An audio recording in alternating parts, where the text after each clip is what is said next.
All right, well, right now I am in the city of Munich, and in the context of World War II, the city of Munich could basically be considered like the birthplace of National Socialism. Adolf Hitler had an apartment here after he was discharged from the German army from about 1920 to 1929, and from 1929 all the way up until the end, he had another apartment right here in this spot. So today we have Eric from the Gettysburg Museum of History, and we have some artifacts that U.S. soldiers pulled out of this very building at the end of World War II.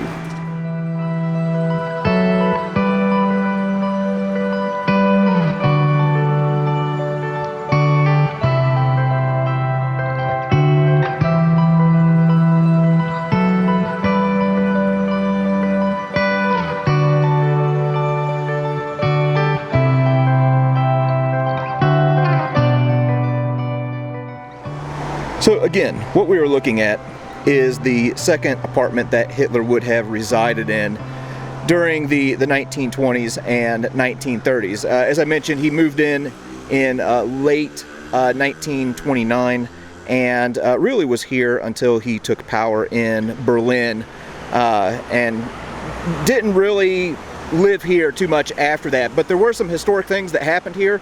He met with Mussolini in this spot, also met with Neville Chamberlain in this spot. You'll have to kind of pardon the road noise, it's a little bit loud here. He also had kind of a strange incident. He had a young niece who committed suicide in this very apartment in 1931, I believe. September 18th of 1931, died of a gunshot wound in the apartment, and kind of sent him into a deep depression. And the nature of their relationship has been somewhat of a matter of speculation. But at the end of the war, well, the U.S. soldiers who were here in Munich, you can imagine, some of these guys coming down the street. Well, this would have been definitely a hot spot to try and get to for those first guys who entered into this city.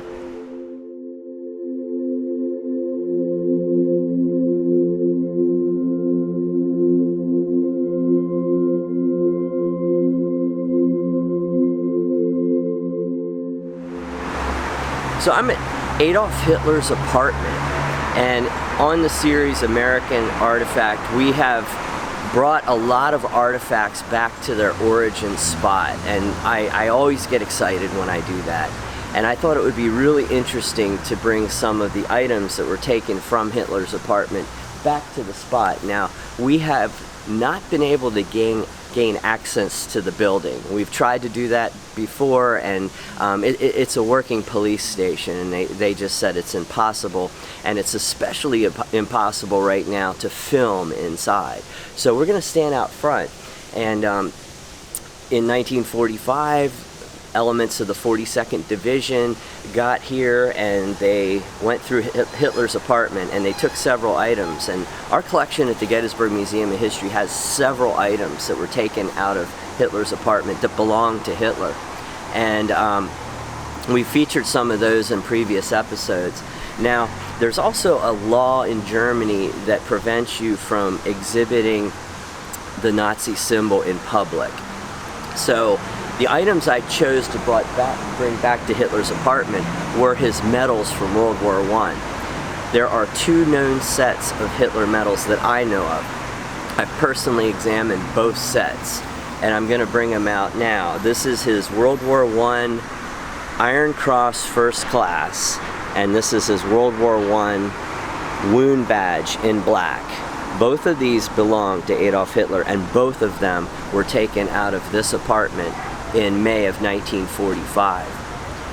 Interesting fact about this Iron Cross, it is a little bit lighter than a normal Iron Cross, and that is consistent with the other known example that has come out of the apartment.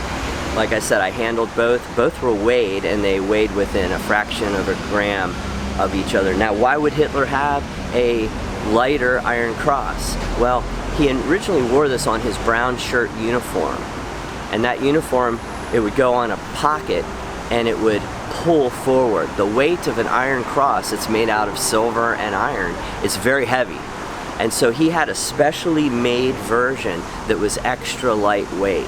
And both of the ones I know of that are authentic, that belong to Hitler, were of that lightweight material. So these are heavily documented. We have all the provenance back at the museum, and we're going to show you some other things later on that did come out of Hitler's apartment. But out of respect for Germany's laws, we just brought the first war items here. But what an amazing thing to bring these back for the first time since the end of the war.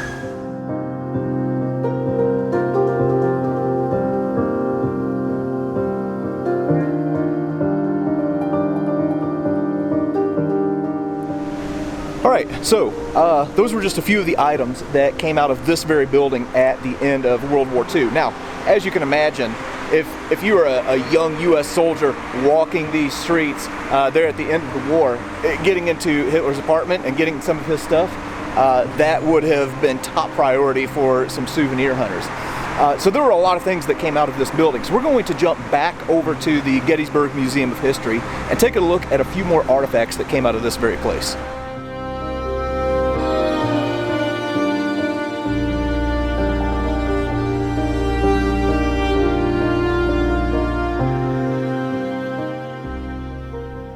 We're back at the Gettysburg Museum of History from our trip to Germany, and as you can see, the medals, Hitler's medals, made it back. I was a little nervous about traveling with them, but I felt like it was something I really wanted to do. But I wanted to show you some of the other items that are documented as coming out of Hitler's apartment. These are items I didn't want to carry with me for obvious reasons. The armband is something that you don't want to be flashing around when you're in Munich. But all these items came out of the apartment. They're documented. You know, you have the armband, these other medals that Hitler would not have worn but were given to him. And this is one of his bow ties. And of course, anybody can say anything came out of Hitler's apartment. What you need is documentation. And as I stated when we were in Munich, these have rock solid documentation. They have paperwork going back to the time period. And there's also a chain of paperwork of who had it and when, going up to 1976. And it goes back from there. Here's one from 93.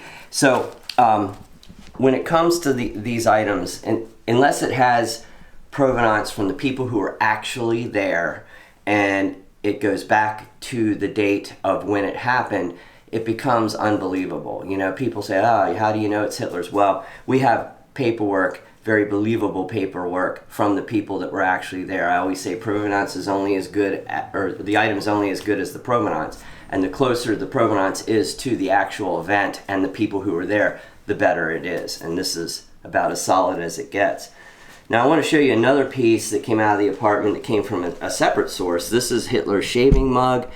It's very decorative. Whether he would have used it to shave, who knows? It's more of a decoration piece, but it's hand painted, and the artist signed it under here, and I'm going to read it from here. The name on there is, I believe, Julian Koch, 1932, and it's very similar to some other porcelain pieces that Hitler owned by one of his favorite artists named Sophie Storck. So it's very similar. It's even the same maker, meaning the maker Mark who actually made the porcelain piece, not the painter.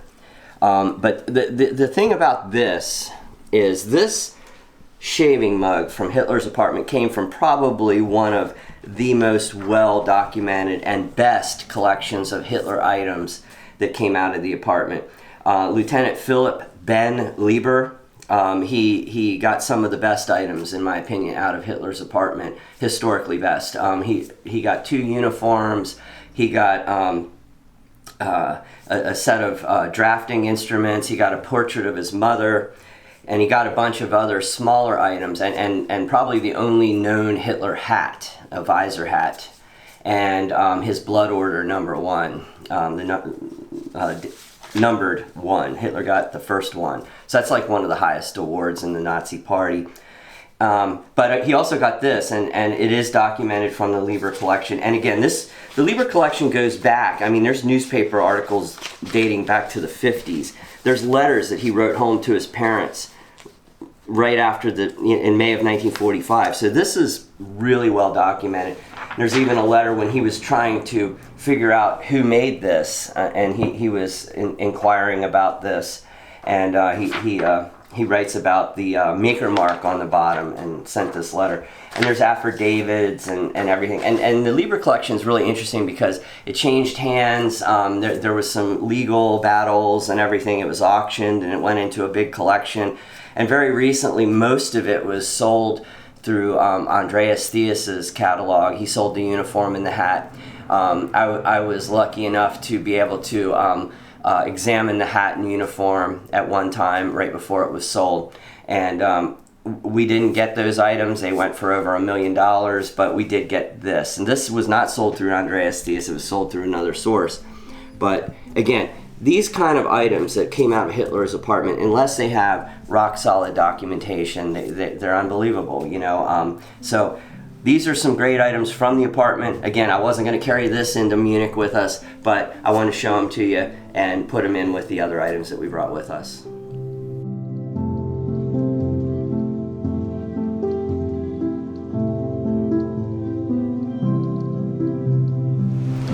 All right, well, there you go. Those were just a few of the items to come out of Hitler's apartment at the end of World War II. And there's one other thing that I want to mention. One of my favorite photos of the entire Second World War is of a Vogue photographer by the name of Lee Miller, who also came to this apartment. And there's this famous photo of her. You know, she's been to Dachau, she's been on the front, she's been, you know, taking photos throughout the war, and she's dirty and she's grimy and she just wants a bath. And in what I consider to be one of the most alpha moves, decides to take her bath and get cleaned up in Hitler's bathtub. So anyway, all kinds of interesting things that happened right here in this spot at the end of the war. As always, you know, I want to emphasize that we're not celebrating the man, we're not celebrating the ideology, but we are celebrating the people who came here and defeated both of those things to end the Second World War.